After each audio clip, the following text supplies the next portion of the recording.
భారత విదేశాంగ శాఖ అధికార ప్రతినిధి మీడియా సమావేశం నిర్వహించారు. ఇప్పుడు అలా చూద్దాం. However, Pakistan has held these principles in abeyance by its promotion of cross-border terrorism for several decades now.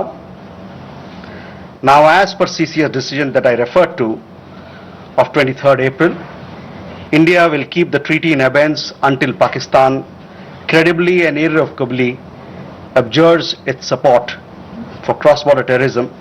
Please also note that climate change, demographic shifts and technological changes have created new realities on ground as well. Kandirmi, you had a question regarding trade matters. From the time of Operation Sindoor commenced on 7th May till the understanding on cessation of firing and military action on 10th May,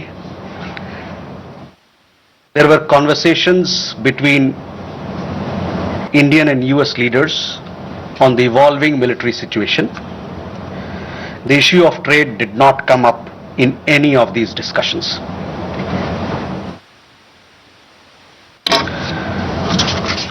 Siddhant, you had a question on the latest statement issued by the Pakistan Foreign Office. We have seen the statement made by the Pakistani side that a nation which has nurtured terrorism on an industrial scale, by the Pakistani side, that a nation which has nurtured terrorism on an industrial scale should think that it can escape the consequences is fooling itself. The terrorist infrastructure sites that India destroyed were responsible not only for the deaths of Indians, but of many other innocents around the world. There is now a new normal. The sooner Pakistan gets it, the better it is. Mr. Jaiswal, I have two quick Shall we questions. take more questions? One, that some of the Indian diplomats who have given interviews abroad Aditya? have said that India has electronic intercepts and gathered intelligence linking to Pahalgam attackers to the handlers, and they have been planning more attacks. So have you given any kind of this evidence to the foreign attaches abroad and diplomats that were briefed today, and in the India has context of electronic ambassadors intercepts also that and were gathered briefed intelligence earlier? linking to Pahalgam And, attackers to the handlers, and they have been planning more attacks. So have Megha? you given any kind of this evidence to the foreign attaches and diplomats that were briefed today? Good evening, and in sir. the Megha context from of Newsax. ambassadors also My question that were is that briefed India, earlier? it's being reported, And, is going to be sending a team that's about to the UNSC 1267. Megha?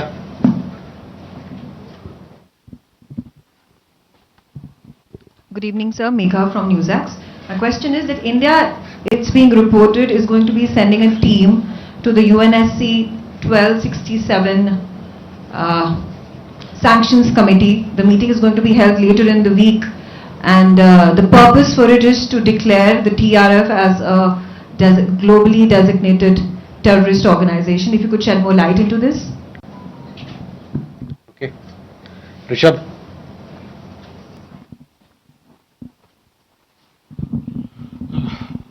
Spokesperson, good evening. Rishabh from Times. Now, I have just two questions here. Pakistan Foreign Minister Ishaq Dar has given an interview to CNN, and where he has claimed success and suggested that India was keen to have the ceasefire. Your comments on that?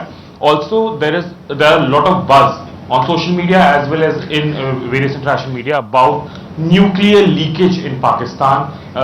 Can you shed some light on that as well?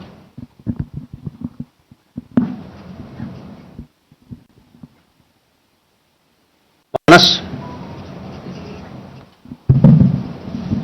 This is Manas from PTI.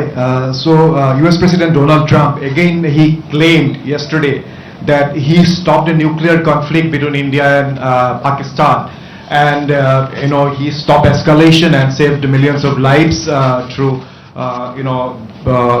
by reaching out to both capitals. He even said that in fact he pressured India and Pakistan to just come forward for the cessation of hostilities, saying that if you don't do, then I will stop trade with both the countries.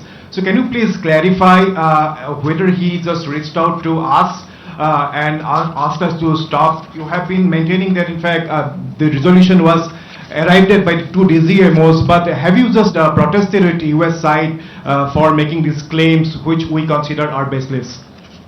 Okay, let me take these questions. First, Aditya, your question. You know, we have had several rounds of briefings, and in these briefings, we have also shared with you the kind of linkage we see between the perpetrators of the attack of Pahalgam, in particular the resistance front.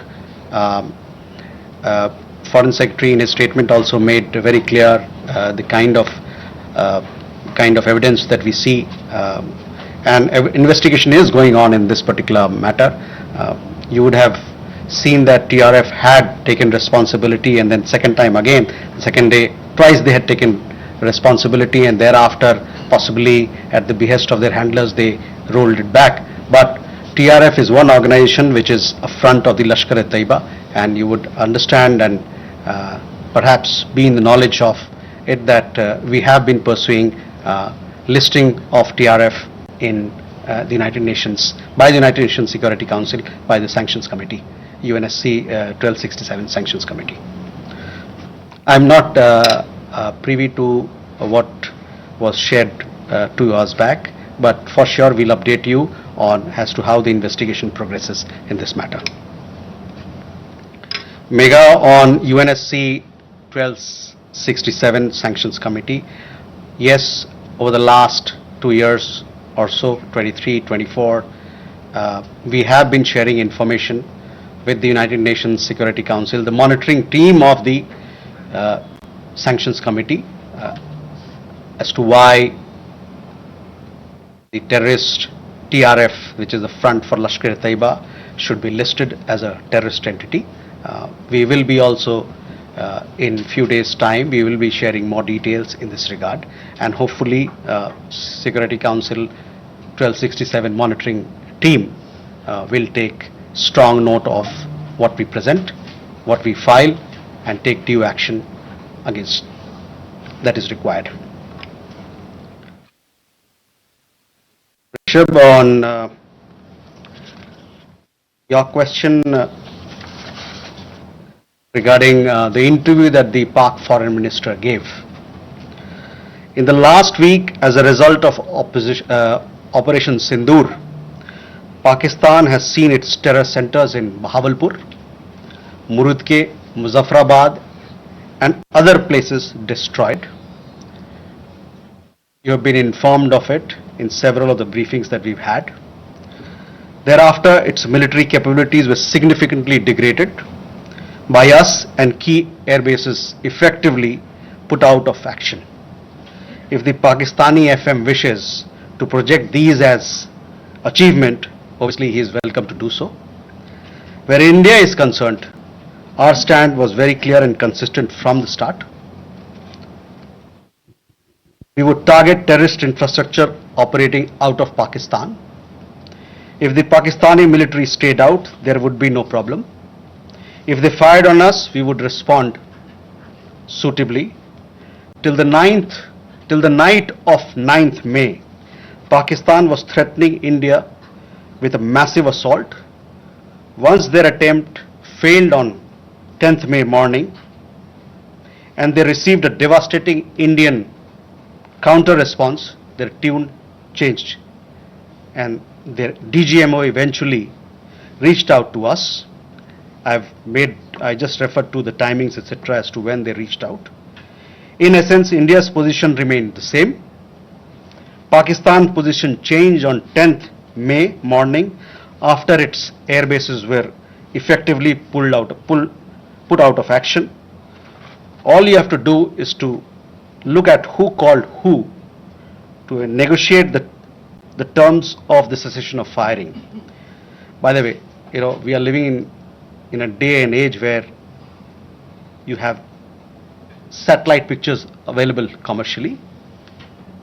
I urge you to look at the satellite pictures of the sites which Pakistan says or claims to have attacked in India. Contrast it with the sites and places which we successfully targeted and destroyed. That will give you a clear answer. Claiming victory is an old habit. 1975 की बात यही थी, 71 की बात यही रही, 1999 Kargil war में भी यही राग आलापा. तो पाकिस्तान का तो पुराना ये उनका ढोल बजाने का है, जो रवैया है, आलापने का रवैया है, ढोल बहुत पुराना है. परस्त हो जाओ लेकिन ढोल बजाओ.